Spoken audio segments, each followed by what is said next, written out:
Parece que Deus, aqui nesse lugar, nessa reunião, nessa assembleia, que é uma reunião, tem bradado mais forte. Aleluia, Deus. A cada dia ou cada semana que nós fazemos, nós temos a ação de Deus maior aqui nesse lugar. Nós temos visto até um número bem maior. Aleluia. Hoje nós temos a ilustre visita dos maiores eruditos do Ceará hoje, nosso evangelista Roberto Amaro, um dos maiores pregadores do Ceará na atualidade. Está conosco presente hoje, estamos lá na sua graça. E eu quero agradecer pela visita, pela presença dele aqui nesse ciclo de oração. Desde já, eu quero convidar os meus amados companheiros de evangelho a abrir as nossas Bíblias, né, mano? No caso, hoje a Bíblia aqui hoje é o nosso celular, né? Eu quero que o nosso querido pastor Fred abra João capítulo 9. Aberto. Aberto? Amém. Eu quero que o meu companheiro está filmando. Quero que o irmão João abra em Gênesis 2 e 6. Alguém mais tem Bíblia aí, irmão? Gênesis 2 e 6. João capítulo 9. Evangelho de João também 19. Capítulo 19, versículo 17 e 18. E para nós terminar, Mateus 26, 17. Para que todos esses textos? Eu estive estudando todos esses textos, todas essas pequenas passagens, porque Deus, semana passada, nos deu uma clareza e entendimento de algo que para mim foi satisfatório. Eu tive a oportunidade de ministrar na igreja que eu apacento e Deus falou fortemente, eu sei que vai falar também aqui. Eu vou, nesse momento, mostrar para meus amados irmãos que estão aqui presentes, e os que creem no Evangelho, os que são convidados a ouvir o Evangelho, que nós, os seres humanos, que estamos hoje aqui na Terra, somos dotados de um DNA especial, que é o DNA de Deus. Porque quando Deus nos formou, vai ficar evidente para nós, através da palavra, que Ele injetou em nós o seu próprio DNA. Então eu vou pedir primeiro para o nosso irmão Fred ler João 9. Não precisa ler a história completa. Para lá onde Jesus diz que ele cuspiu no chão e fez o lodo. Amém? A partir do versículo 1. E passando Jesus, viu um homem cego de nascença. Perguntaram-lhe os seus discípulos: Rabi, quem pecou? Este ou seus pais, para que nascesse cego? Respondeu Jesus: nem ele pecou e nem seus pais, mas foi assim para que nele se manifestassem as obras de Deus. Não importa que façamos as obras daquele que me enviou enquanto é dia. Vem a noite, quando ninguém pode trabalhar.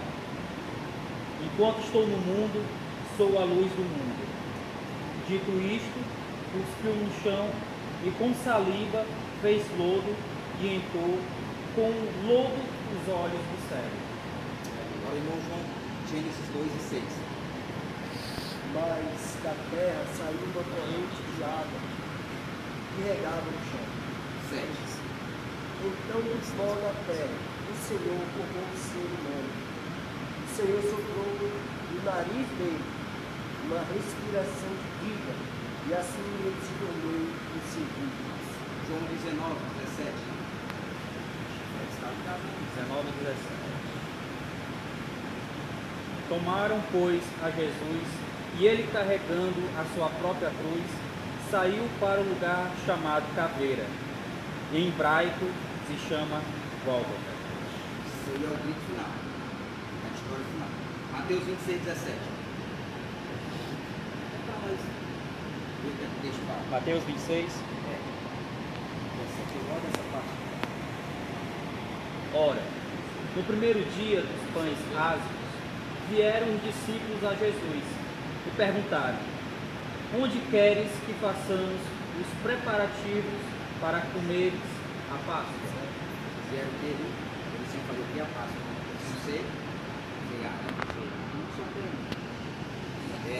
Poucos dias atrás eu vi o nosso pastor Fred falar um pouco desse texto de João, capítulo 9, e quando ele falou, certa feita, em um versículo determinado, veio à minha mente algo.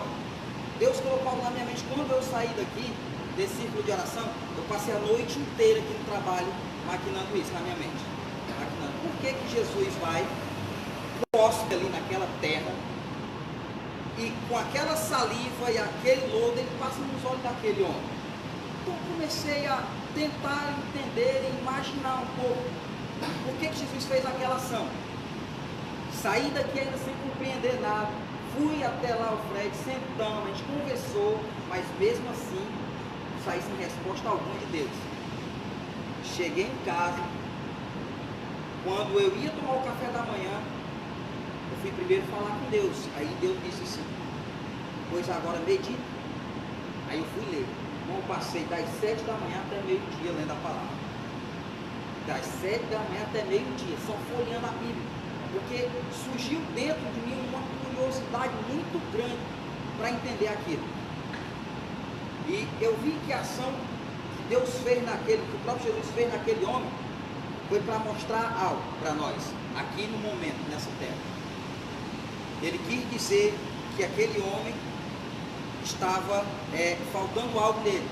O algo estava indiferente nele, porque até então o texto fala que ele era o que? Cego de nascença. Ele nasceu sem a própria visão, mas tinha um sentido naquilo ali na vida dele. Tinha algo que tinha sido feito para que ele nascesse cego. Existia um propósito para que ele não enxergasse, porque Jesus ia passar naquele lugar e com uma ação de Jesus ia fazer algo na vida daquele homem, mas não só para ele enxergar, mas para mostrar para os apóstolos que o acompanhavam, para mostrar para as multidões que estavam ali nos festejos que aconteciam naquela data, que o homem em si estava separado de Deus. O homem em si estava apenas vivendo por sua matéria, por sua natureza adâmica, pela parte do homem natural de carne. Mas Cristo queria mostrar que faltava um pedaço em nós, faltava um pedaço a ser implantado em nós, ou algo a ser implantado sobre nossas vidas, para que nós venhamos a abrir a nossa visão espiritual e conseguir enxergar que nós temos muito mais além do que apenas essa terra, essa matéria, ou esta visão que só enxerga a ótica humana. Então, vendo esse texto, eu comecei a enxergar uma profundidade bem maior, porque já vi pessoas, diversos pregadores pregar sobre esse texto e não pregar aquilo que eu enxerguei naquele dia. Porque eu fui em Gênesis, capítulo 2, verso 6, surgiu uma neblina sobre a terra que foi criada por Deus. E naquele momento, Deus faz aquela neblina acontecer para molhar a terra. Para que a terra venha a ser molhada. Para quê? Para Ele moldá-la. Porque eu acho que se aquela neblina não caísse, como é que Deus ia moldar uma terra seca? Então era necessário ela ser molhada. Então a primeira revelação para nós aqui: temos que ser terra molhada na presença de Deus. Aleluia, Deus. Molhadas da sua glória, da sua unção, da sua presença. Porque a terra molhada, ela produz frutos. Porque quando o agricultor planta, ele espera que chova, para que brote os brolhos, para que venha brotar a planta, para que ela venha dar frutos. Então, é necessário nós, os homens que fomos destituídos da glória de Deus, certo dia, por conta de Adão. Até uma vez eu brinquei na minha igreja e disse que se eu pegasse Adão, eu dava uma coça nele.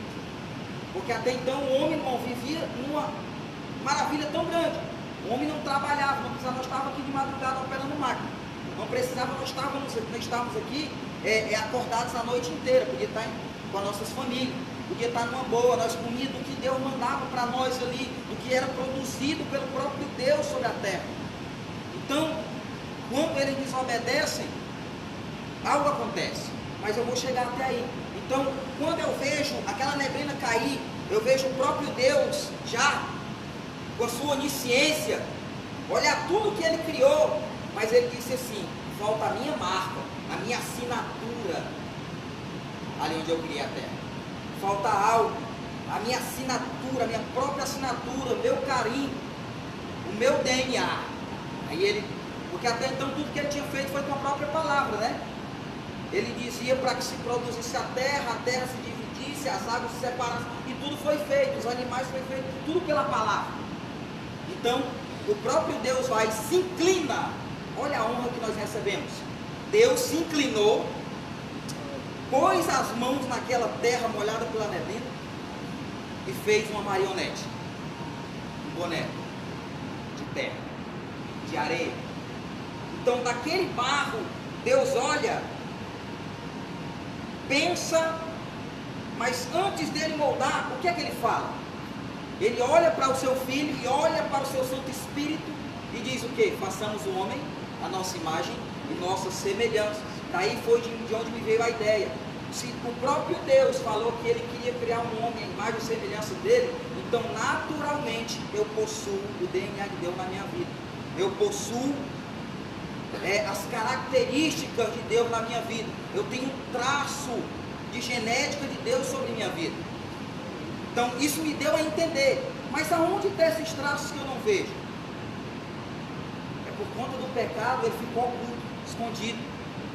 O DNA de Deus ficou adormecido dentro do homem, depois que o homem deixou a natureza humana, a própria natureza do barro, tomar conta dele mesmo. E é o que nós vemos, às vezes até dentro das próprias igrejas, a natureza humana agindo mais do que a própria natureza de Deus na vida do homem. Então, quando eu olho, eu vejo Deus formar aquele homem, depois de falar com a sua trindade, depois de falar com o seu filho e com o seu próprio espírito, ele fala: façamos um homem, nossa imagem e nossa semelhança. Da onde me veio a linha de raciocínio? Porque a Bíblia diz que depois de ter criado o boneco de barro, ele olhou e entendeu que faltava alguma coisa. E o que foi que ele fez? Como foi que disse a palavra? Ele soprou na narina do... Mas soprar não é vento, pastor? Vento é DNA? Não. Mas se eu te der uma bexiga, um balãozinho cheio de aniversário, e se tu soprar nele, vai soar para dentro daquele balão? Vai o quê? Saliva. E o exame de DNA ele é feito como? Se não pela corrente sanguínea, pelo fio de cabelo ou pela saliva. Então, quando Deus soprou dentro daquele boneco, ele não soprou só vento. A saliva de Deus foi introduzida dentro daquele boneco. Então, o DNA de Deus ali foi lançado naquele barro, naquele homem feito de barro, aquele boneco. E ali ele passou a ser uma alma vivente, ele passou a ser um ser de vida, tendo o próprio DNA de Deus. Tanto é que eles eram tão próximos, tão parentes, que a Bíblia diz que o próprio Deus toda tarde ele descia para conversar com aquele homem lá, e ele mesmo focou. Aí deixa eu te dizer, passando-se o tempo, aquele homem faz algo que não agrada o seu pai, porque se ele é meu pai, então eu tenho a genética dele, sim ou não? Se ele é meu pai, eu tenho a genética dele. Então Adão erra, peca, falha, e quando Deus olha lá do alto, a primeira pergunta que Deus faz: cadê o Adão? Mas Deus não pode ver todas as coisas? A Bíblia não fala para nós que Deus vê tudo, ele esquadrinha tudo? Sabe por que Deus não viu Adão? Porque ele estava desfigurado, já não era mais o mesmo boneco, o mesmo homem moldado pela própria mão de Deus. Aleluia. O DNA de Deus já estava oculto dentro de Adão, escondido, adormecido, porque ele tinha pecado, porque ele tinha transgredido, porque ele tinha desobedecido, ele tinha deixado agora de ter a própria aparência de Deus, e ficou evidentemente só a aparência do homem nele, só a aparência humana, só a matéria humana. Mas Jesus, passando-se os séculos, os anos, milênios, Jesus veio, sim ou não, à Terra? Veio com o DNA de quem? Do Pai de Deus. E quando eu cheguei aí nesse capítulo 9 de João, eu vejo agora o próprio Jesus fazer a mesma ação que Deus fez outrora.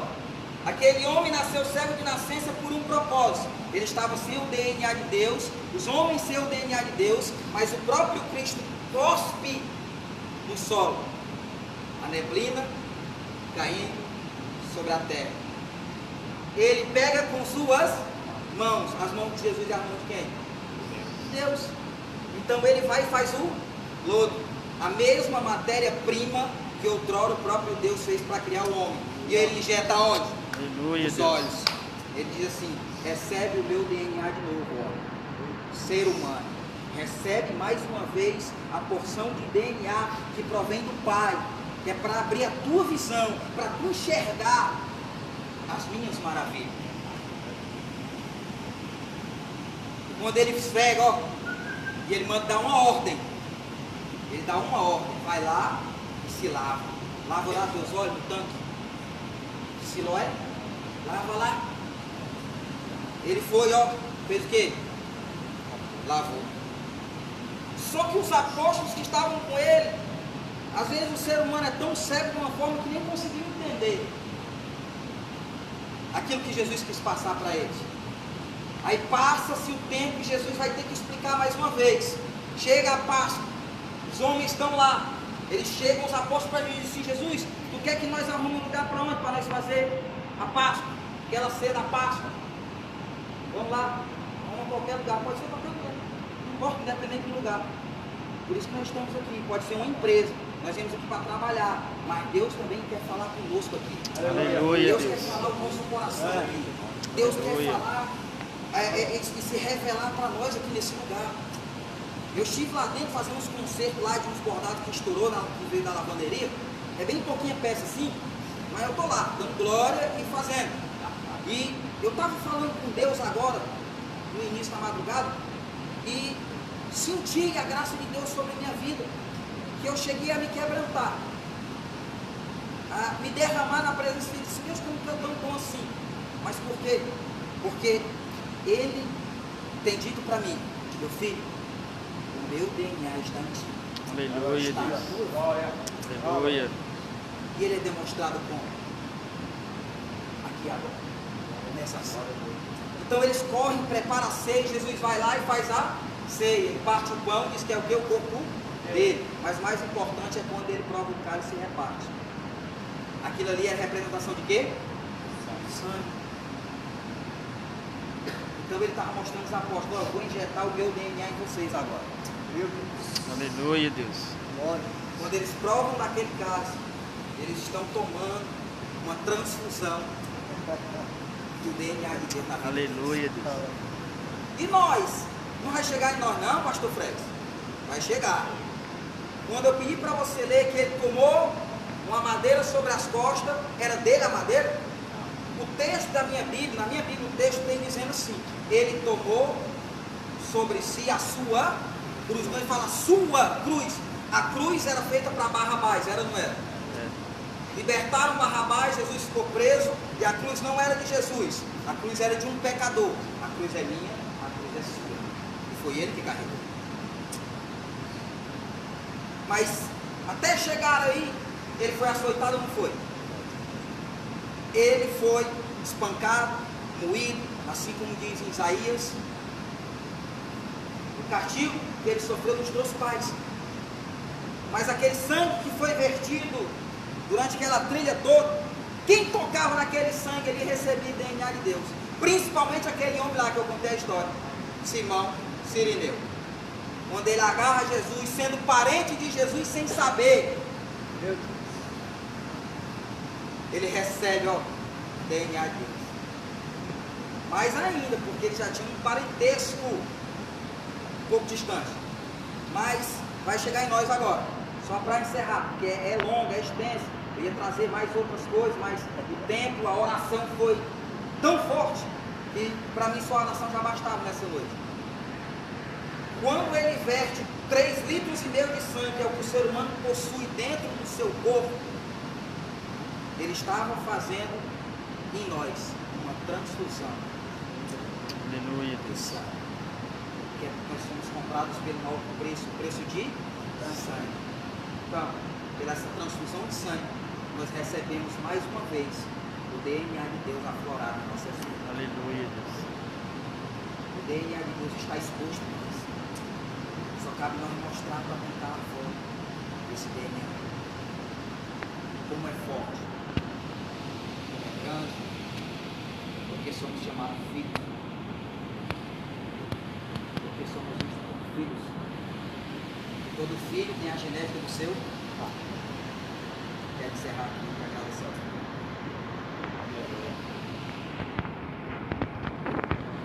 Alguém quer comentar alguma coisa?